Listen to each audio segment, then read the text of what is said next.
LG microwave oven. हम इसको चालू करेंगे।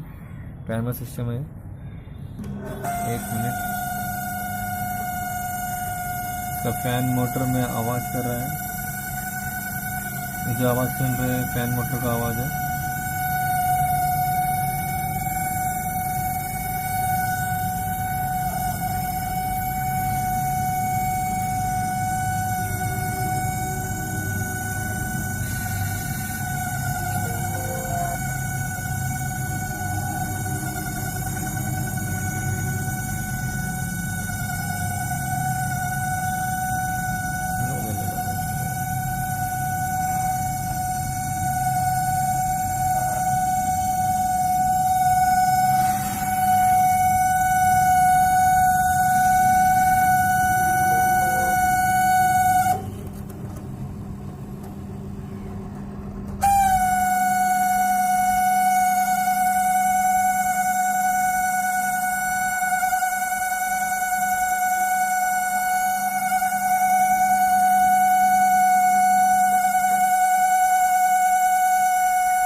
Motor problem.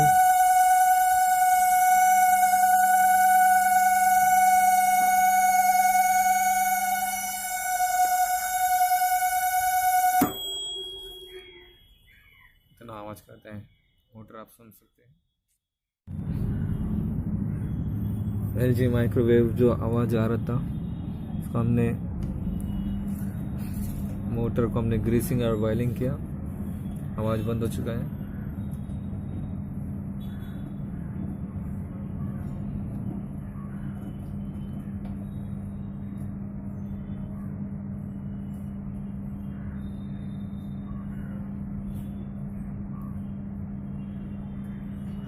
पहले बहुत जोर जोर का आवाज आ रहा था घों करके।